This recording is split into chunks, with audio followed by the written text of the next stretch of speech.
अस्सलाम वालेकुम friends. Today we are going to discuss about the skeletal system of vertebrates. इससे पहले जो है ना हमने सॉफ्ट बॉडीड एनिमल्स को डिस्कस किया था, वो ऑलरेडी लेक्चर अपलोड कर दिया था मैंने। तो आज हम डिस्कस करने जा रहे हैं स्केलेटल सिस्टम ऑफ वर्टिब्रेट्स को। अगर आप लोग ना आए हैं तो आप लोगों से रिक्वेस्ट है कि इस मिलर एंड हार्ले ज़ूलॉजी के अक्सर तकरीबन 7 से 8 चैप्टर मैंने वीडियोस बना लिए हैं, वो यूट्यूब पे अवेलेबल हैं, आप जाके देख सकते हैं। Animal diversity 1 and animal diversity 2 chapter 16 से लेकर चैप्टर 24 भी ऑलरेडी अपलोड हो चुका है। तो 23 के लेक्चर रह रहे थे, वो मैं अभी अपलोड कर रहा हूँ, ठीक है। तो आप लोग मेरे चैनल पे विज़िट कर सकते हैं और वीडियोस देख सकते हैं। तो डिस्कस करते हैं skeletal system of vertebrates. Skeleton actually क्या होता है कि ये जो है ना हमारी बॉडी के इनसाइड, ठीक है, अंदर मौजूद होता है और इस हमारे वेसिरल आर्गन्स को क्या करता है, प्रोटेक्ट करता है। और इसी तरीके से अगर हम बात करें, endoskeleton is covered by our skin. हमारे स्किन के ज़रिए ये जो endocrine system, oh sorry, endoskeleton है, वो क्या होता है, कवर्ड होता है। और वो एक्चुअली स्किन को उन्होंने किसका नाम दिया है कि these are soft body tissues. Next, इसकी दो टाइप्स होती हैं स्केलेटल सिस्टम की। One is the bone and other one is the cartilage. देखें, अब जो कार्टिलेज होता है, it is a type of connective tissue. Blood भी कनेक्टिव टिश्यू है, बोन भी कनेक्टिव टिश्यू है, और ये कार्टिलेज भी क्या होता है, कनेक्टिव टिश्यू होता है। अब कनेक्टिव टिश्यू, इसका फंक्शन क्या है? It provides the site for the attachment of muscles की अटैचमेंट के लिए ये साइट प्रोवाइड करता है। और देखो, बहुत सारी हमारी जो मसल्स हैं वो जॉइंट्स के दरमियान में मौजूद होती हैं। अब दो जॉइंट्स यानी दो बोन्स के दरमियान में आर्टिकुलेशन के लिए, मूवमेंट के लिए भी हेल्पफुल होते हैं।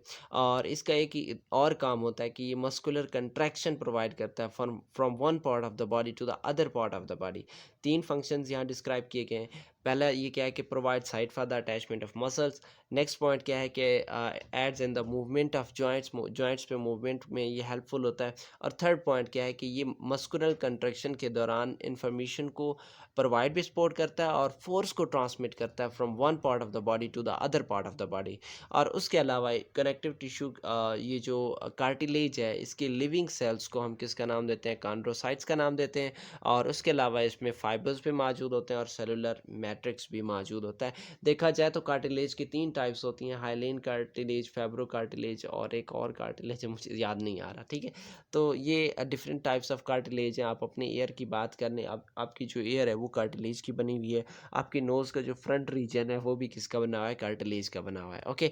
तो नेक्स्ट क्या चीज़ है, बोन्स को हम ओस्टियस टिश्यूज़ भी कहते हैं। ये भी वही फंक्शन प्रोवाइड करता है जो कार्टिलेज प्रोवाइड करता है, लेकिन उससे ये एडवांस फॉर्म है, ठीक है।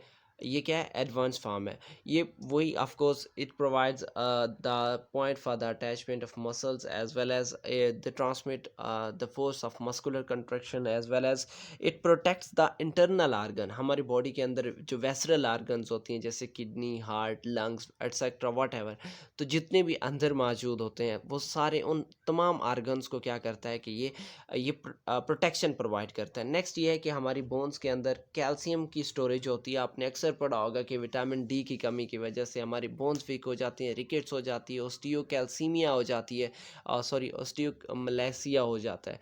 तो उसमें यही है कि हमारे बोन्स में कैल्शियम की डिपोजिशन नहीं होती या फैट्स की डिपोजिशन नहीं होती। तो उस वजह से ये कैल्शियम की कमी की वजह से जन्म लेने वाली बीमारियां हैं, रिकेट्स और ओस्टियोमलेसिया। तो इसके अलावा जो है ना, ये जो बोन सेल्स हैं वो किसको सिंथेसाइज करते हैं, रेड ब्लड सेल्स को, और उसके अलावा वाइट ब्लड सेल्स को भी ये सिंथेसाइज करते हैं। एक्चुअली ये कहाँ प्रोड्यूस करते हैं, बोन मैरो में। बोन मैरो में इन चीज़ों की प्रोडक्शन होती है। मैं हाथ से एक्चुअली लिख रहा हूँ तो इस वजह से hand writing is not perfect, okay. My hand writing is not perfect. उसके बाद नेक्स्ट क्या चीज़ है, जो बोन है, bone actually it is a more rigid connective tissue than the if I talk about the cartilage, it's more rigid and its composition is homogeneous। मतलब composition जो भी है, एक दो जो भी chemical material इसमें मौजूद होता है, those are uniform in composition, and as well as they are consisting of organic substances as well as inorganic substances, and the inorganic substances are mainly calcium phosphate and calcium carbonate, sorry calcium phosphate and calcium carbonate जो है ना उसके main components हैं in the case of inorganic salts. Okay. और उसके बाद जो है ना जब भी एनिमल को कैल्शियम की ज़रूरत होती है तो वो यही कैल्शियम जो इसमें मौजूद है, बोन में स्टोर्ड है, वो क्या होता है कि मेटाबॉलिक रिएक्शन से क्या होता है, रिलीज़ होता है, और उतनी अमाउंट रिलीज़ होती है जितनी रिक्वायर्ड होती है। नेक्स्ट क्या चीज़ है कि ये बोन लिखा हुआ है लेकिन ये क्या है, बोन सेल्स है। बोन सेल्स छोटी छोटी मैन्यूट चेम्बर्स में मौजूद होती है, मतलब बोन के जो सेल्स हैं जिन्हें हम क्या कहते हैं, ऑस्टियोसाइट्स कहते हैं। तो वो ऑस्टियोसाइट्स एक्चुअली छोटे मैन्यूट चेम्बर्स, ये मैन्यूर लिखा हुआ है, सॉरी मिस्टेक, मैन्यूट चैम्बर्स। तो बोन छोटे-छोटे मैन्यूट चैम्बर्स में क्या होता है, ये स्टोर्ड होते हैं, बोन सेल्स मौजूद होते हैं। उन मैन्यूट चैम्बर्स को हम किसका नाम देते हैं, लेक्यूनी या लेक्यूना का नाम देते हैं।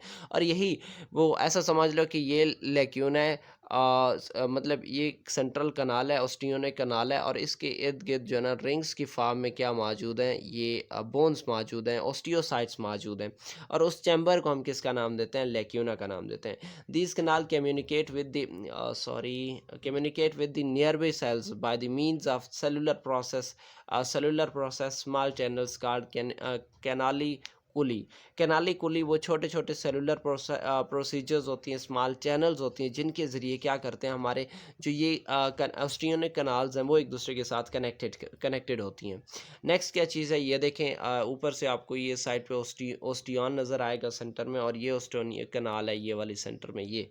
अब इस ओस्टियोनिक कनाल के को कौन सर्कुलेट करता है, ओस्टियोसाइट्स, यानी बोन लिविंग सेल्स, या ओस्टियन क्या करता है कि सर्कुलेट करते हैं, किस फॉर्म में सर्कुलेट करते हैं, ये रिंग्स बने हुए हैं।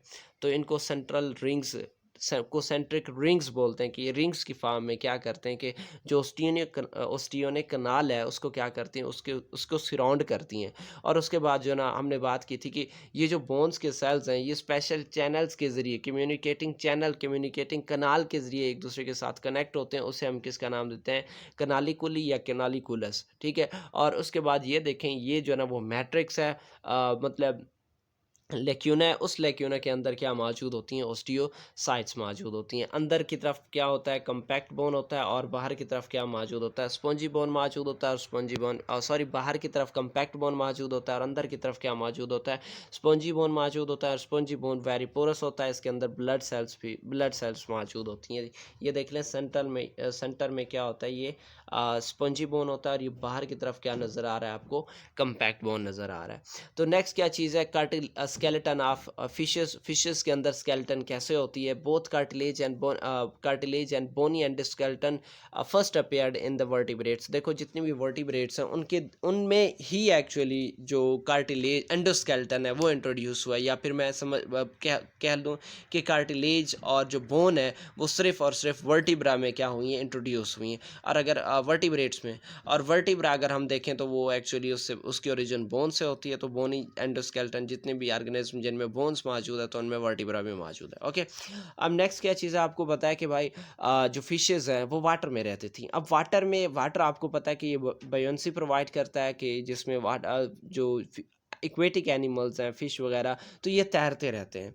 अब जब ये लैंड पे आएंगे तो इनको एक special mechanism, special protection, sorry, support चाहिए, ठीक है। अब वो सपोर्ट ने डेवलप्ड होना था, ठीक है। वो स्केलेटन है, जब मतलब ये कि फिश तो पहले वाटर में रहते थे, उन्हें स्पेशल सपोर्ट की ज़रूरत नहीं थी, वाटर बॉयंसी प्रोवाइड करता था वो, जिसकी बेस पे वो वाटर के ऊपर तैरते रहते थे। लेकिन इस केस में क्या हुआ कि उनके पास कोई स्पेशल स्केलेटन तो मौजूद था ही नहीं जो उन्हें लैंड पे सपोर्ट कर सके, ठीक है। तो फिर आहिस्ता आहिस्ता क्या हुआ, उन फिशेज़ में वर्टिब्रल कॉलम डेवलप्ड होना स्टार्ट हो गया। अगर हम बात करें लैम्प्रेज की, तो लैम्प्रेज में कोई बोन वगैरह नहीं होता, सिर्फ कार्टिलेज होता है, या फिर क्या होता है कि कार्टिलेज के ब्लॉक्स होते हैं नोटोकॉर्ड के साथ।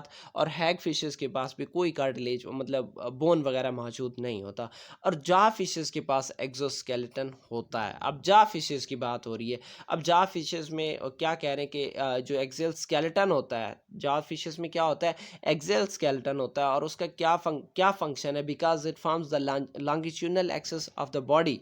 ये बॉडी की लॉन्गिट्यूडनल एक्सिस को बनाती है और उसमें क्या क्या चीज़ें आ जाती हैं, नोटोकार्ड आ जाती है, रिब्स आ जाती हैं, कार्टिलेजिनस और बोनी वर्टिब्रा आ जाता है। और उसके बाद जो ना मसल्स आ जाती हैं जो कि एक्सियल स्केलेटन के साथ कनेक्टेड होती हैं, जो कि लोकोमोशन में क्या करती हैं, हेल्पफुल करती हैं। ओके, नेक्स्ट जो ना नेक्स्ट क्या है कि हाँ ये देखें, ये उसकी ये सेंट्रल कनाल है, मतलब जिसे वर्टिब्रा आप समझ लें, ठीक है। और उसके अलावा जो ना ये न्यूरल स्पाइन मौजूद होते हैं, छोटे छोटे पार्टिकल्स उसके उससे प्रोजेक्टेड हुए पड़े हैं।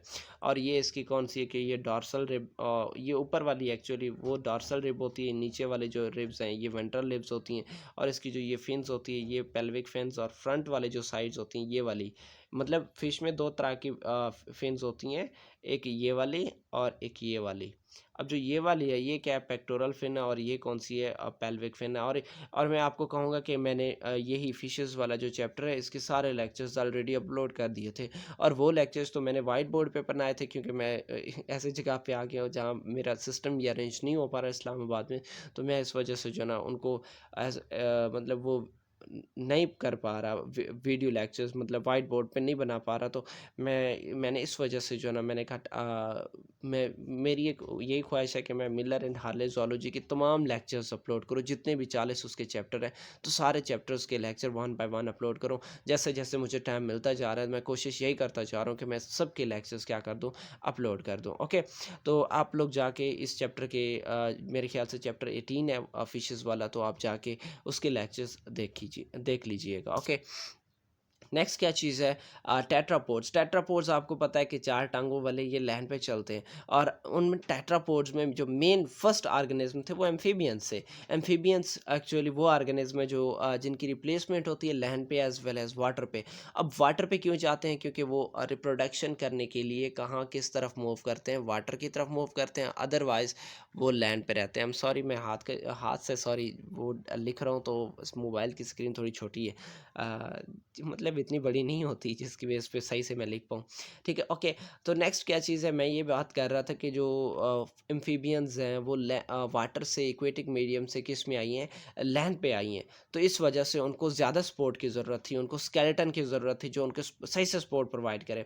For terrestrial animals support and movements were difficult and complicated. अब देखो टेरेस्ट्रियल एनिमल्स की बात करें तो उन्हें स्पेशल स्पेशल जो है ना उनको सिस्टम की ज़रूरत है जो उनको सपोर्ट कर सके, ठीक है। और यही अडेप्टेशंस उन ऑर्गेनिज्म में these just came about 2 million years ago, 2 million years ago, यही उनमें जो स्केलेटन सिस्टम है या वट एवर जो दूसरे जितने भी स्ट्रक्चर्स थे जो उनको मतलब लैंड पे सपोर्ट करते थे वो 200 million years ago those were introduced. Okay, अब इस एवोल्यूशन के दौरान उनकी जो एंडोस्केलेटन है वो मॉडिफाइड हुई, सपोर्ट के लिए मॉडिफाइड हुई। और उस एंडोस्केलेटन ने उन्हें मोबिलिटी प्रोवाइड की, मतलब मूवमेंट प्रोवाइड की, जिसकी बेस पे ऑर्गेनिज्म मूव कर सकते थे and hold the vertebral column and observe the shock. मतलब ये कि अब जो वो टेट्रापोड में स्केलेटन इंट्रोड्यूस हुई उसने वो क्या कर सकता था, उसके पास वर्टिब्रल कॉलम था और वो वर्टिब्रल कॉलम आने वाली शॉक्स को भी क्या कर सकता था, शार्क नहीं शॉक्स, झटके, ठीक है। तो वो उनको भी क्या कर सकता था कि बेयर कर सकता था। तो ये adaptations these just came about 2 million years ago. Okay, उनकी मतलब जो एंडोस्केलेटन है वो मॉडिफाइड हुई टेट्रापोड्स की। ये एक टेट्रापोड फ्रॉग समझ लें, इसमें बहुत सारी इसका स्ट्रक्चर है, आप बेशक बुक में भी देख लें। तो ये सारी की सारी वो बोन्स हैं जैसे हमारे हाथ हैंड्स वगैरह के बोन्स होते हैं, तो सिमिलरली इन फ्रॉग्स में भी वही बोन्स होती हैं, रेडियस एल्ना सब। ये देखें कि ये नेज़ल बोन है, ये मैक्सिला है। और उसके बाद जो ना ये फ्लेंजेस होती हैं, ये सुप्रास्कैपुला है, और ये रेडुला है, ये एलियम है, ये यूरोस्टाइल है, ठीक है। ये तिबियो फेब्रुला है, ये देखें ये। तो ये जो ना ये क्या है कि वो सारी बोन्स हैं। और इसी तरीके से ये देखें ये इसकम है, ठीक है। और ये जो ना ये इसकी फैबिलरी, ठीक है। और ये किसकी बनी हुई है, इसे ये सॉरी मुझे पढ़ने में नज़र नहीं आ रहा, ठीक है। और नेक्स्ट जो है ना इधर देखें कि इस साइड पे मेटाटार्सल है और ये फ्लेंजेस हैं, लेग्स की उंगलीज की बात कर रहे हैं, और ये सैक्रल वर्टिब्रा सेंटर में ये वाली चीज़। ठीक है। तो ये डायग्राम आप बुक से भी देख सकते हैं, अगर कोशिश कर सकते हैं तो इनके बोन्स भी याद कर लीजिएगा, वरना जोलॉजी वाले इतना इसको याद नहीं करते। ठीक है। नेक्स्ट क्या चीज़ है, ह्यूमन एंडोस्केलेटन। ह्यूमन एंडोस्केलेटन के दो पोर्शन होते हैं, एक होता है एक्सियल स्केलेटन और एक होता है, एक मतलब एक्सियल स्केलेटन है जिसमें क्या आ जाता है, रिब्स, वर्टिब्रल कॉलम और स्टर्नम आ जाती हैं। दूसरी क्या होती है, अपेंडिकुलर स्केलेटन, जिसमें क्या आ जाती हैं, appendages, pelvic girdle and port pectoral girdle आ जाती हैं। पेक्टोरल गिर्डल में अपर लिम्ब आ जाता है, अपर लिम्ब, और पेल्विक गिर्डल में क्या आ जाता है, लोअर लिम्ब आ जाता है। ठीक है। लोअर लिम्ब्स मतलब अपर लिम्ब्स में क्या वगैरह हमारे हाथ वगैरह, हैंड्स वगैरह आ जाती हैं, और लोअर लिम्ब्स में हमारी टांगे वगैरह एटसेट्रा वट एवर ये आ जाती हैं। ठीक है। Introduction to appendicular skeleton. अब देखो अपेंडिकुलर स्केलेटन में पेक्टोरल गिर्डल होता है, और ये जो ना शोल्डर वाला रीजन होता है। ठीक है। और इसमें अपर लिम्स आती हैं, और उनका क्या काम हो क्या है, ये हमारे हैंड्स का क्या काम है कि वो वट एवर हमारे स्केलेटन, शोल्डर, इनका क्या काम है कि वो हमारी बॉडी की बैलेंसिंग में इन्वॉल्व होती है। और उसके बाद जो ना पेल्विक गिर्डल है, पेल्विक गिर्डल का क्या काम है कि ये वेट बियरिंग बोन्स और सबसे ज़्यादा मतलब वेट्स यही बर्दाश्त करती हैं। ठीक है। Handle weight loads and help to move the lower limbs मतलब इसी पेल्विक गर्डल की मदद से क्या करती हैं, ये चलती हैं। ठीक है। लोअर लिम्स का क्या काम है कि allow movement and support provide करती हैं। ओके। तो यहाँ से ये वो लास्ट वाला लेक्चर मैंने ऑलरेडी अपलोड कर दिया था, तो आप जाके उसको भी विज़िट कर सकते हैं। तो इंशाल्लाह मिलते हैं नेक्स्ट वीडियो में। अगर आप लोग नए हैं तो आप लोगों से रिक्वेस्ट है कि ये चैनल आपका अपना है। मेरे सारी वीडियोस बनाने का मकसद यही है कि मैं आप लोगों को एजुकेशनल वे से सपोर्ट करूं। तो इंशाल्लाह मिलते हैं नेक्स्ट वीडियो में, तब तक की इजाज़त चाहता हूँ। ओके, अल्लाह हाफिज़।